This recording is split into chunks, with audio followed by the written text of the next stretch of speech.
Class में हम हिंदी पढ़ेंगे और यह इसका हिंदी का पार्ट 5 है। इससे पहले 4 पार्ट हो चुके हैं और आज की इस क्लास में हम हिंदी एक नए अंदाज में पढ़ने वाले हैं। सारे प्रश्न हम व्याख्या सहित आपको समझाएंगे जिससे कि आपके सारे डाउट इसमें क्लियर हो जाएंगे। तो चलिए प्यारे विद्यार्थियों, हम स्टार्ट करते हैं क्लास को। आप सभी लोग जल्दी से लाइव हमारे साथ जुड़ जाएं। तो चलिए हम स्टार्ट कर देते हैं। अब पहला क्वेश्चन है, संयुक्त व्यंजन है। अब यहाँ पर 4 ऑप्शन हैं, बताना इसमें से कौन सा संयुक्त व्यंजन होगा। देखिए प्यारे विद्यार्थियों, संयुक्त व्यंजन 4 होते हैं। कितने होते हैं संयुक्त व्यंजन? 4। कौन कौन से होते हैं इनको आप ध्यान रखें।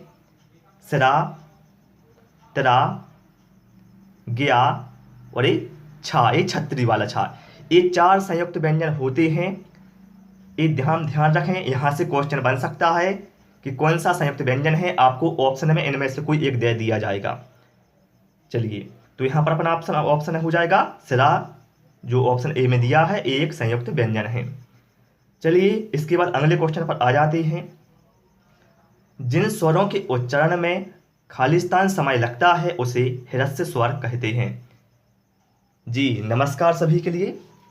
तो आपको बता दें, देखिए स्वर, ह्रस्व स्वर और दीर्घ स्वर।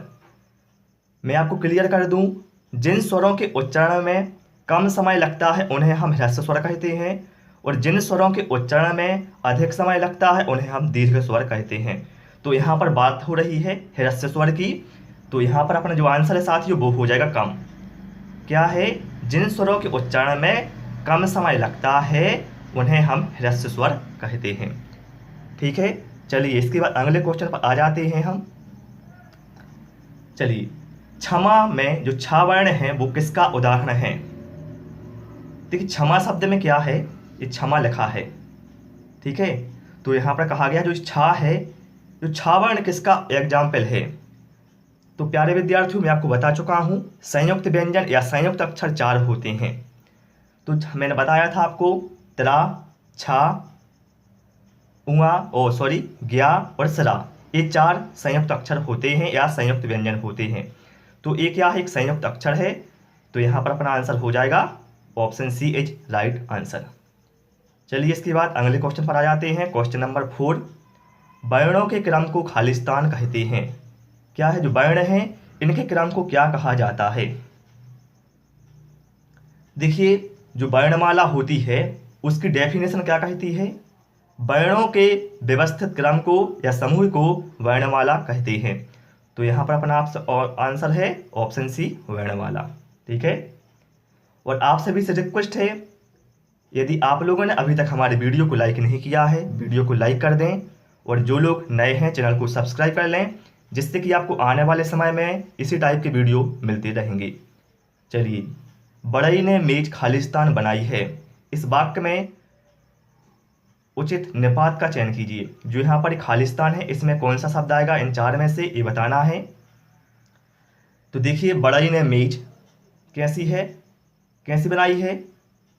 यहाँ पर 4 ऑप्शन हैं, तो आपको बता दें यहाँ पर आएगा ठीक। बड़ई ने मेज ठीक बनाई है। क्या है? बड़ई ने मेज ठीक बनाई है। Option A is right answer. चलिए इसके बाद हम क्वेश्चन नंबर 4 पर आ जाते हैं। गणेश का पर्यायवाची निम्न में से कौन सा है? गणेश, तो देखिए गणेश को एक दंती भी कहा जाता है और लंबोदर। लंबोदर मतलब क्या होता है? लंबा है उदर जिसका। क्योंकि गणेश भगवान का जो पेट है वो थोड़ी लंबा था, इसलिए उन्हें क्या है? लंबोदर कहा जाता है। तो यहाँ पर हमें ऑप्शन ए में लंबोदर दिया है, यही अपना साथियों राइट आंसर है। चलिए इसके बाद हम क्वेश्चन नंबर 7 पर आ जाते हैं। क्वेश्चन नंबर 7 बोल रहा है, जिसके हाथ में चक्र हो के लिए एक शब्द निम्न में से कौन सा है?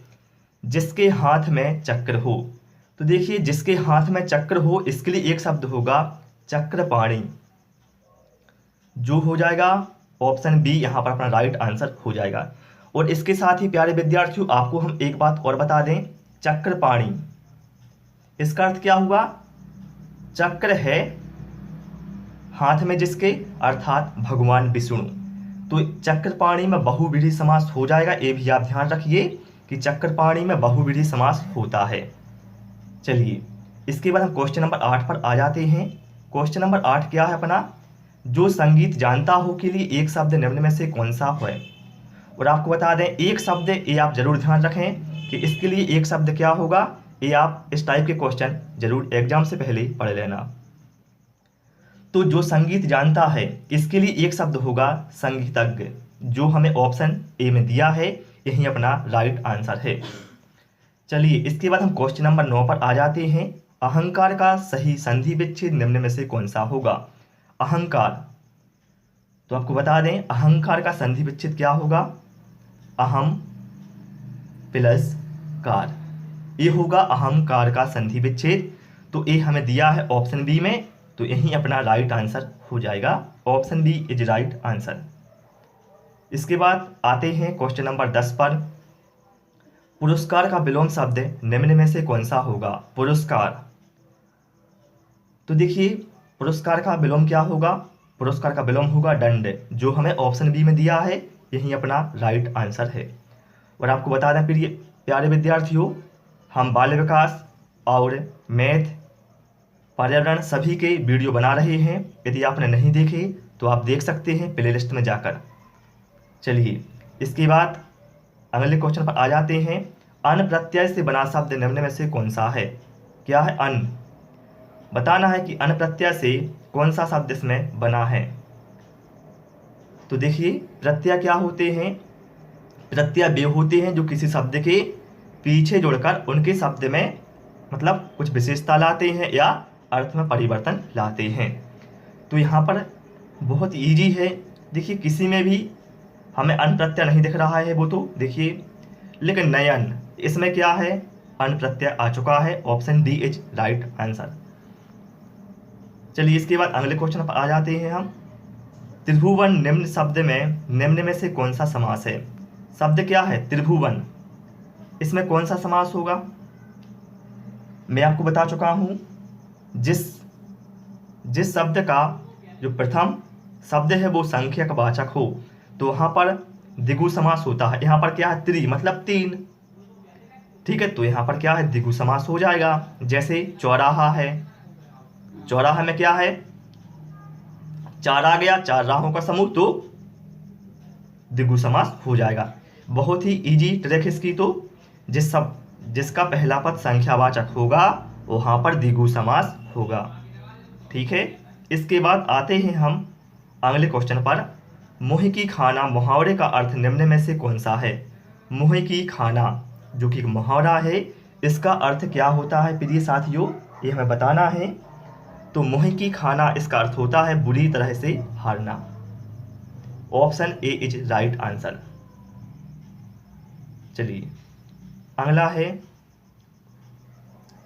हाँ और आपको एक बात और बता दें, देखिए हम क्या करते हैं मुहावरा का यूज क्यों करते हैं। मुहावरों का यूज से क्या होता है, मुहावरे भाषा को सुदृढ़, गतिशील और रुचिकर बनाते हैं, इसलिए हम क्या करते हैं भाषा में मुहावरों का यूज करते हैं। यही फायदा होता है कि जो भाषा है वो गतिशील, सुदृढ़ और रुचिकर होती है, ठीक है। चलिए इसके बाद अगले क्वेश्चन पर आ जाते हैं, क्वेश्चन नंबर 14।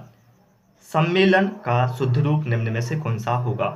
अब देखिए ए बी सी डी ये चार ऑप्शन हैं, बताना है इसमें से जो सम्मेलन है इसका शुद्ध रूप क्या होगा। तो आपको बता दें यहाँ पर जो अपना आंसर है वो क्या होगा, वो हो जाएगा ऑप्शन ए सम्मेलन। सम्मेलन इस टाइप से लिखा जाता है, ठीक है, इस टाइप से ये हम सम्मेलन को लिखते हैं, ठीक है। चलिए इसके बाद हम क्वेश्चन नंबर 15 पर आ जाते हैं। और आप सभी से मैं रिक्वेस्ट करता हूँ, यदि आपको क्लास पसंद आ रही है तो वीडियो को लाइक अवश्य कर दें, उससे मुझे मोटिवेशन मिलता है। और अपने दोस्तों के साथ भी आप सभी लोग वीडियो को शेयर करें ताकि वो भी हमारी लाइव क्लास में आ सकें। राम जपू बावरे, घोर भाव निर्निधि नाम निज नावरे। इन पंक्तियों में निम्न में से कौन सा रस है। अब देखिए यहाँ पर क्या है राम जपू मतलब राम का जाप कर, मतलब यहाँ पर क्या है जो भक्ति का भाव है या भक्ति का रस, जो भक्ति है उसका भाव यहाँ पर उत्पन्न हो रहा है, इसलिए यहाँ पर क्या है भक्ति रस हो जाएगा, जो हमें ऑप्शन सी में दिया है, यही अपना राइट आंसर हो जाएगा। चलिए इसके बाद अगले क्वेश्चन पर आ जाते हैं। सॉरी। आगे नदियाँ पड़ी अपार, घोड़ा उतरे कैसे पार, राणा ने सोचा इस पार, तब तक चेतक था उस पार। जहाँ पर क्या है, बहुत बड़ा चढ़ाकर बात की जाती है, वहाँ पर हमेशा ही अतिशयोक्ति अलंकार होता है। ठीक है, तो यहाँ पर अपना आंसर क्या हो जाएगा, option C is right answer. जैसे इसका मैं एक और एग्जाम्पल बताता हूँ जो एग्जाम में आता है बार बार। हनुमान की पूंछ में लगन न पाई आग, लंका सारी जल गई, गए निशाचर भाग। तो यहाँ पर भी अतिशयोक्ति अलंकार होगा मेरे प्रिय विद्यार्थियों। इसके बाद हम क्वेश्चन नंबर 17 पर आ जाते हैं। उपसर्ग और प्रत्यय दोनों एक साथ प्रयुक्त होने वाले पंक्ति को चुनिए। हमें इसमें से ये देखिए, ये यहाँ पर हैं 4 उपसर्ग और प्रत्यय दोनों एक साथ प्रयुक्त होने वाले शब्द पंक्ति को चुनिए, ए बी सी डी। अब इसमें से हमें ऐसी पंक्ति का चयन करना है जिसमें एक ही पंक्ति में उपसर्ग और प्रत्यय दोनों का यूज हुआ हो। अब ये थोड़ी मुश्किल है, लेकिन आप निश्चित रहें, मैं आपको बिल्कुल एग्जाम्पल के साथ समझाऊंगा कि ऐसा किस किस में हो रहा है। देखिए, तो यहाँ पर जो अपना आंसर है वो होगा ऑप्शन सी। अब इस कैसे होगा, चलिए मैं आपको बताता हूँ। पहला शब्द क्या है, बेईमानी। क्या है, बेईमानी। तो मूल शब्द क्या है अपना, ईमान। देखिए हमारा मूल शब्द क्या था, ईमान। हमने आगे बे उपसर्ग लगा दिया और पीछे ई प्रत्यय लगा दिया। ठीक है, अब देखिए अब क्या बन गया, बे ईमानी। ठीक, क्या बन गया, बे ईमानी। क्या बन गया, ये उपसर्ग हो गए और ये प्रत्यय हो गया। ठीक है, तो ये हो गई बात बेईमानी की। इसकी बात क्या है, अनुकरणीय। हमारा मूल शब्द क्या है, करण। ठीक है, अब हमने क्या किया, इसके आगे अनु उपसर्ग लगा दिया और प्रत्यय लगा दिया हमने पीछे इसके ये। ठीक है, तो यहां पर क्या है, उपसर्ग भी आ गया और प्रत्यय भी आ गया। मैं आपको इसलिए ऐसा समझा रहा हूं ताकि आपको कोई भी डाउट ना रहे कि ऐसा कैसे हुआ है। आप लोग देखते जाइए कि एक ही पंक्ति में क्या है, उपसर्ग और प्रत्यय कैसे यूज हो रहे हैं। अब तीसरे नंबर पर क्या है, अभिमानी। हमारा मूल शब्द क्या है, मान। हमने इसके आगे अभी उपसर्ग लगा दिया तो क्या बन गया, अभिमान। फिर इसके बाद हमने पीछे ई प्रत्यय जोड़ दिया तो क्या हो गया, अभिमानी। हो गया ना, बिल्कुल। चलिए इसके बाद शब्द क्या है, अपमानित। अब देखिए मूल शब्द क्या है हमारा, मान। इसमें हमने इसके आगे क्या किया, अब उपसर्ग लगा दिया तो क्या हो गया, अपमान। हमने फिर इसके पीछे इत प्रत्यय लगा दिया तो क्या हो गया, अपमानित। तो ऐसी आपको एग्जाम में पहचान करनी होगी। जब आप इसकी प्रैक्टिस कर लेंगे तो आपको देखते ही आप बता देंगे कि इसमें क्या उपसर्ग है, क्या प्रत्यय है। और यदि आप लोग कहेंगे कि उपसर्ग और प्रत्यय का अलग से वीडियो बनाएं तो मैं आपको बिल्कुल थ्योरी सहित आपको समझा दूंगा कि आपको ऐसे कैसे पहचान करनी होती है। चलिए इसके बाद हम अगले क्वेश्चन पर आ जाते हैं। नीचे दिए गए पंक्तियों में से कौन सा अलंकार है, स्वारथु सुकृत न श्रम वृथा, देखी व्यंग विचारी, बाज पराए पानी परी, तू पच्छुनु ना मारी। अब यहाँ पर कौन सा अलंकार है, अतिशयोक्ति, उपमा, अन्ययुक्ति या श्लेषण अलंकार। तो प्यारे विद्यार्थियों आपको बता दें, यहाँ पर जो अलंकार है वो है अन्ययुक्ति अलंकार। इन पंक्तियों में क्या है, किसी के माध्यम से अन्य कोई बात कही जाती है। ठीक है, तो वहाँ पर अन्ययुक्ति अलंकार होता है। जैसे वो क्या है उदाहरण, हाँ, फूले फूले ना रहो, फूले में है भूल। तो वहाँ पर भी क्या है, अन्ययुक्ति अलंकार है। ठीक है, मतलब जहाँ पर क्या है, किसी और एग्जाम्पल के माध्यम से अन्य कोई बात कही जाती है तो वहाँ पर अन्ययुक्ति अलंकार होता है। मैं आपको इसका जो अर्थ है वो बाद में समझा दूंगा क्योंकि वीडियो लंबा हो जाएगा, इसलिए मैं अभी आपको नहीं बता रहा हूँ। चलिए इसके बाद हिंदी ग्रंथ अकादमी भोपाल द्वारा प्रकाशित पत्रिका है।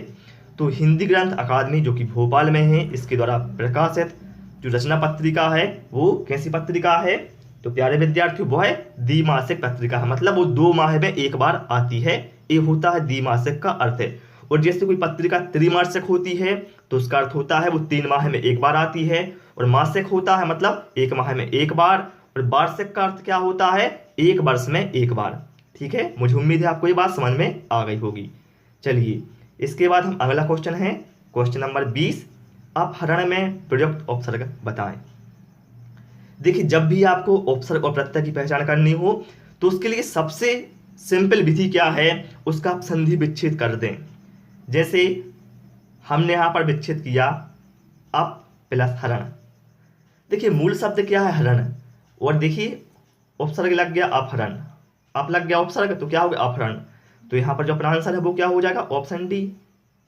ठीक है, अब चलिए तो प्यारे विद्यार्थियों इस क्लास को हम यहीं पर विराम देते हैं। इसमें हमने 20 क्वेश्चन पढ़ लिए हैं हिंदी के, वेरी वेरी इंपॉर्टेंट, वो भी व्याख्या सहित।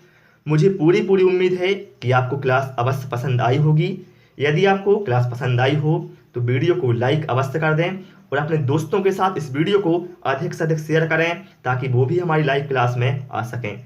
और जो छात्र नए हैं चैनल को सब्सक्राइब नहीं किया है उनसे रिक्वेस्ट है चैनल को सब्सक्राइब करना ना भूलें, जिससे कि आपको मेरी हर वीडियो सबसे पहले मिल सकें।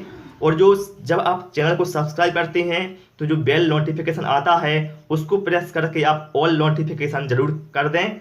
आप लोग बोलते हैं कुछ छात्र की मुझे नोटिफिकेशन नहीं मिलता, तो आप बेल नोटिफिकेशन को ऑन करके वहाँ पर ऑल नोटिफिकेशन आपको सिलेक्ट करना है, तो आपको सारे जो मेरे वीडियो रहेंगे उनकी नोटिफिकेशन आपको सबसे पहले मिलती रहेगी। और यदि आपको बाल विकास, पर्यावरण, गणित या किसी भी अन्य टॉपिक पर वीडियो चाहिए हो तो आप देख लें प्ले लिस्ट में, सभी टॉपिक के वीडियो आपको वहाँ पर मिल जाएंगे। मैं पहले से ही यह वीडियो बना चुका हूँ। तो इस क्लास को हम यहीं पर विराम देते हैं, मिलेंगे अगली क्लास में। Thanks for watching this video.